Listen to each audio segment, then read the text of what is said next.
Your brain is like currently performing this amazing magic trick. Yeah. I mean, as you listen to this very sentence, you are holding the beginning of it in a temporary mental scratch pad just long enough to make sense of the end of it. And, you do this completely effortlessly. Yeah, you don't even think about it. But the physical reality of what happens in your head during those fleeting seconds is incredibly complex, and it's fragile, too. Oh, totally. I mean, what happens when that scratch pad is just suddenly wiped clean? Because we have all experienced the failure of this system.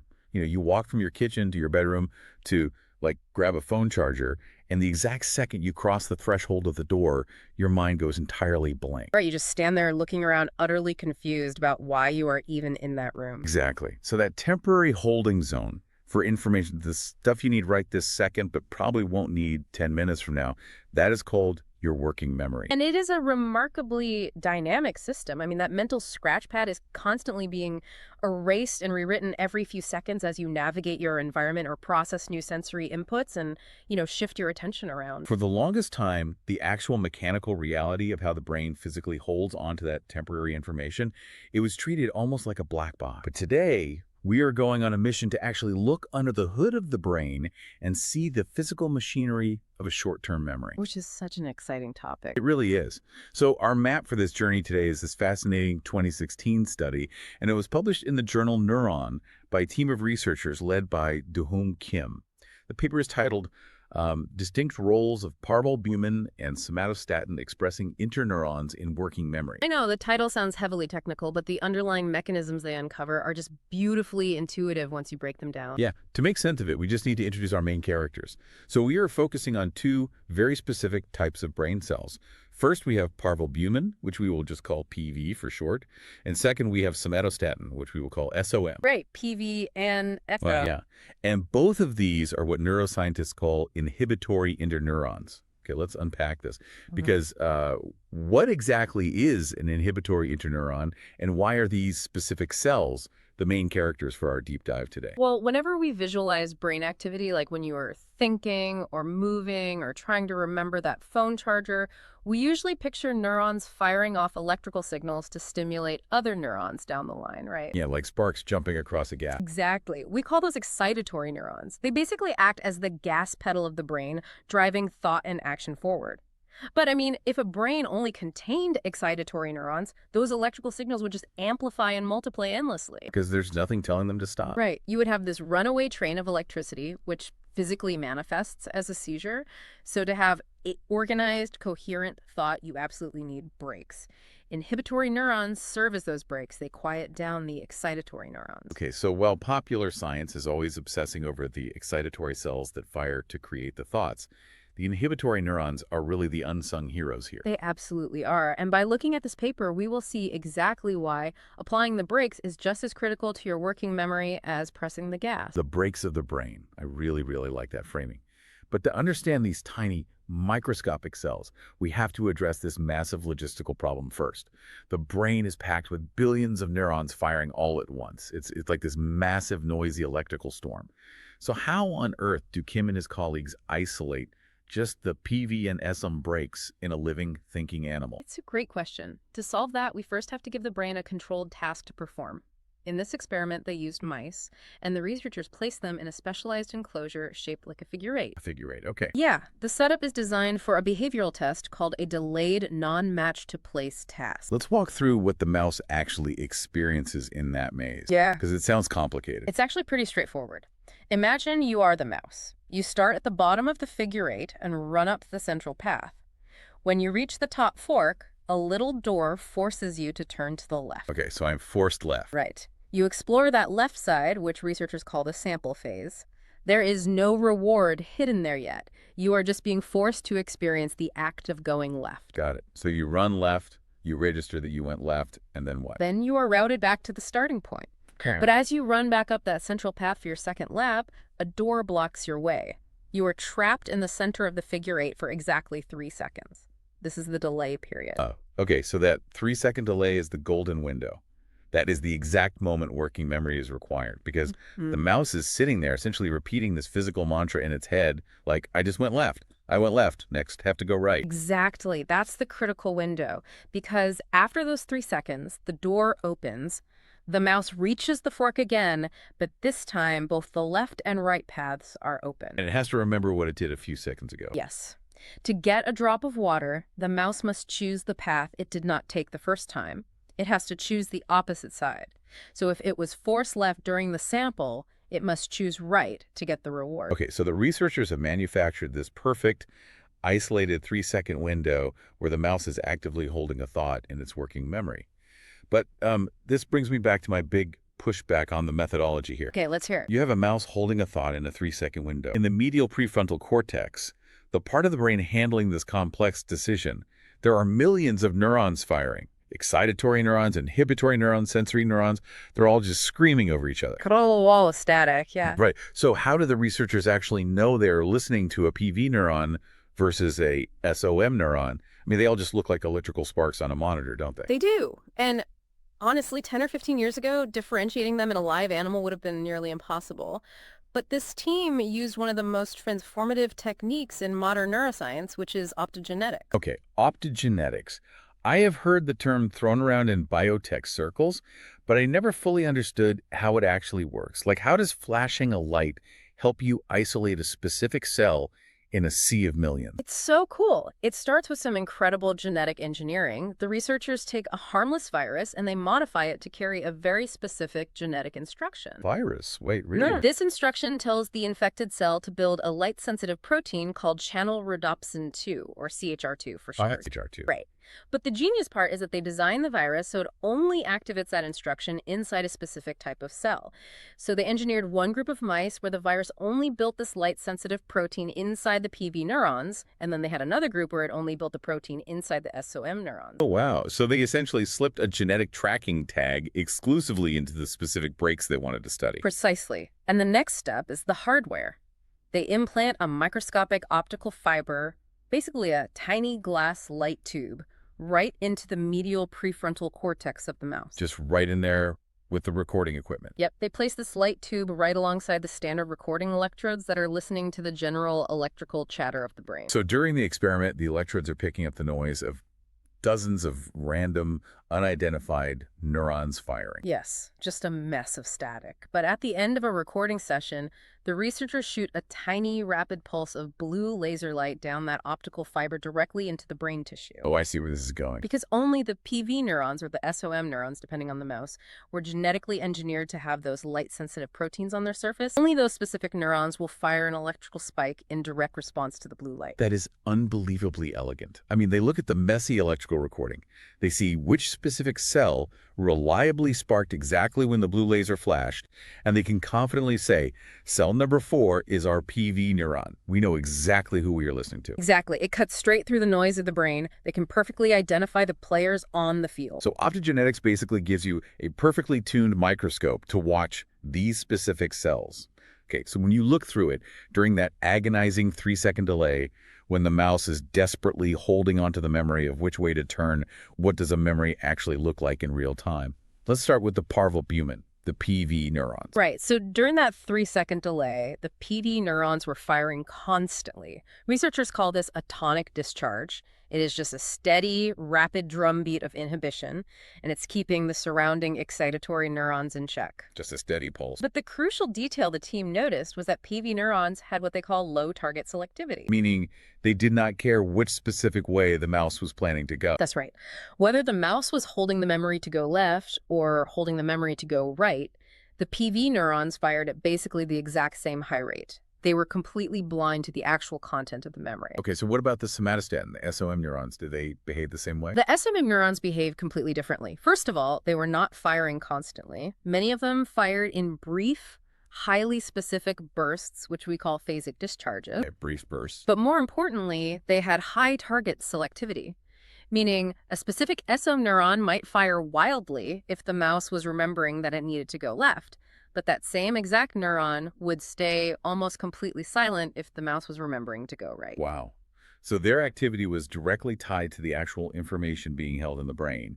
They cared deeply about this specific content of the working memory. Yes. If we're looking for the physical signature of the memory itself, the SOM neurons are intimately involved in shaping it. Thinking about how to visualize this dynamic, the PV neurons act like the bouncers at a crowded nightclub. The bouncer doesn't care if the DJ is playing hip-hop or jazz, and they don't really care which specific people are talking to whom inside. No, they're just watching the door. Right. Their only job is to keep the overall crowd volume manageable. They're keeping a lid on the general chaos, which I believe neuroscientists call gain control. Gain control, exactly. They're just keeping the baseline activity stable. But the SOM neurons, they act like the event planners of the party. I mean, they are standing at the door. They are moving around the room, whispering specific instructions to specific people, maybe cutting off certain conversations and encouraging others. They're directing the actual flow and content of the night. I love that analogy. And what's fascinating here is that this behavioral difference completely aligns with the physical anatomy of how these cells are built. Yeah. The paper explains this beautifully. Yes. Well, if you picture an excitatory neuron like a tree, you have a main trunk, which is the cell body, or the soma. PV neurons, your bouncers, they physically extend their connections to wrap directly around that main trunk. And the main cell body is basically the central power switch of the neuron. It is. So when a PV neuron fires, it shuts down the entire excitatory neuron right at the source. It is a powerful, broad inhibition. It just turns the volume down on the whole tree. Boom, lights out. Exactly. But the SOM neurons, the event planners, they do not connect to the main trunk at all. They reach way out and connect to the distal dendrite. The distal dendrites being the tiny, delicate outer branches of the neuron. Yes.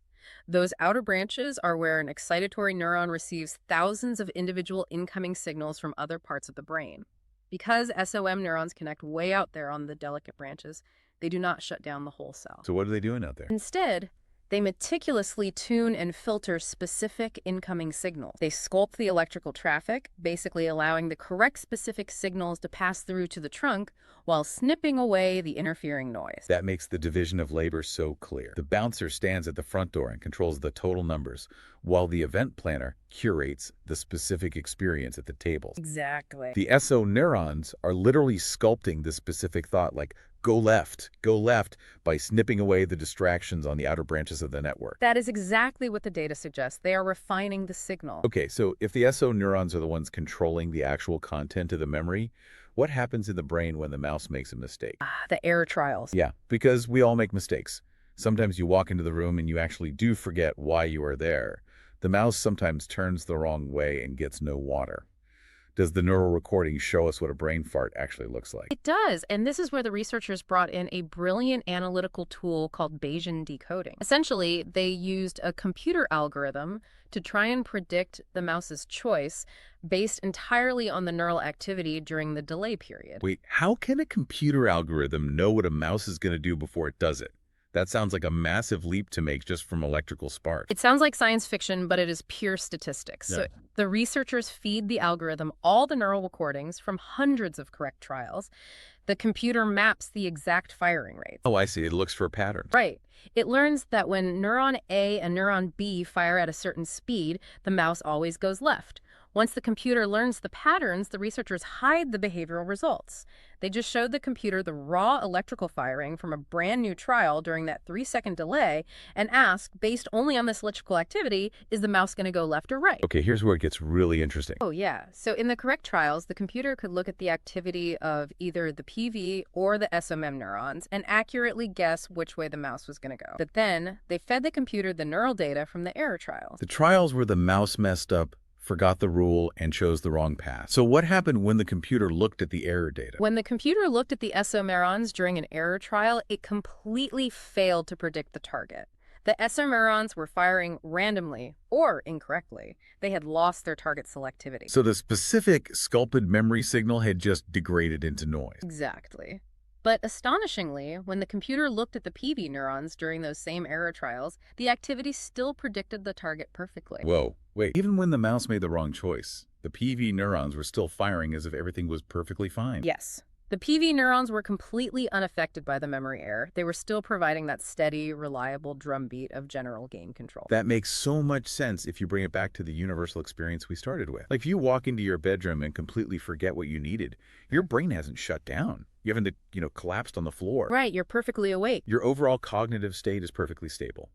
Your bouncers, the PV neurons, are doing their job flawlessly, keeping your brain online and functioning at the right volume. But your event planners, the SOM neurons, they just drop their clipboard. The specific information trajectory, like The thought about the phone charger, it was lost in the delicate outer branches of the dendrites. That is a perfect translation of the data. The broad state of, I am holding a memory was maintained perfectly by the PV cells, but the specific content of that memory, managed by the SOM cells, just slipped away. It is a profoundly beautiful way to visualize a momentary lapse in memory.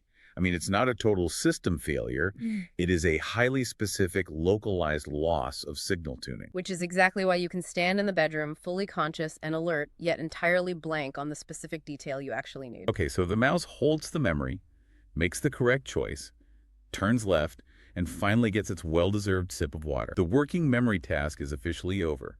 The mental scratch pad can be wiped clean. The job is done. You would think the brain would just go back to its baseline state, but the researchers noticed something totally unexpected happen right at the exact moment of reward. They did. Up until this point, those PV neurons, the bouncers, had been firing rapidly, nonstop, keeping the brain's overall activity in check. But the exact fraction of a second the mouse received the water reward, the PV neurons suddenly slammed on the brakes of their own activity. Wait, they stopped firing? Yes. Their firing rate dropped off a cliff, and it stayed heavily suppressed for up to 10 full seconds following the reward. Seconds. In brain time where neurons are firing in milliseconds, 10 seconds is an absolute eternity. It is a massive physiological event, and it's important to note that the SOM neurons did not do this.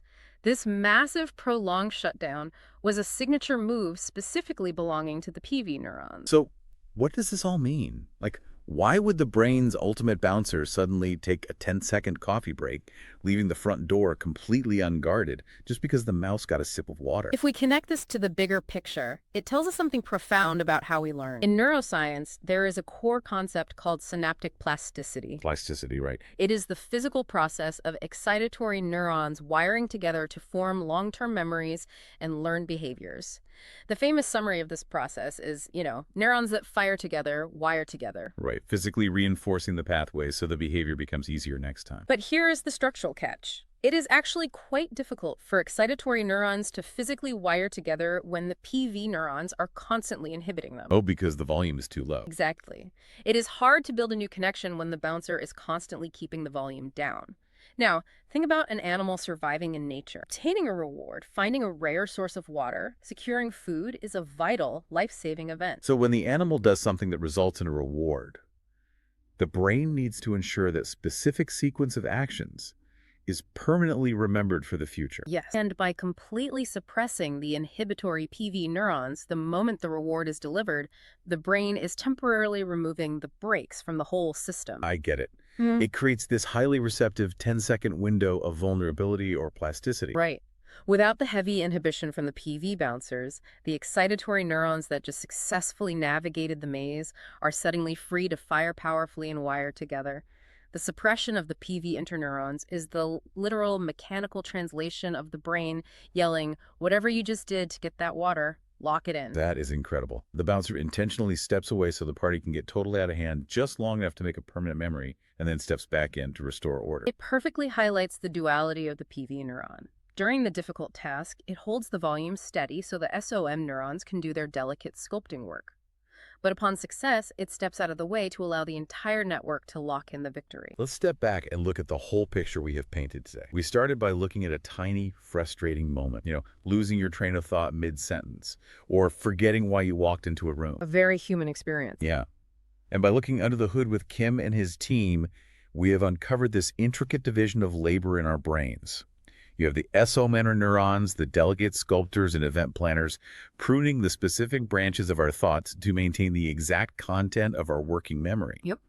And you have the PV interneurons, the bouncers managing the overall stability of the brain's activity, who then magically step aside to open critical 10-second windows for learning the exact moment we do something right. It makes the brain feel less like a rigid computer and more like an incredibly well-choreographed ballet. It truly is a dynamic ecosystem. And, this raises an important question, something for you to mull over after we finish today. Let's hear it. Well, if we know that PV neurons deliberately create this 10-second window for learning by suppressing their activity right after a reward, could we one day harness this? What do you mean? Like artificially hacking the plasticity window? Exactly.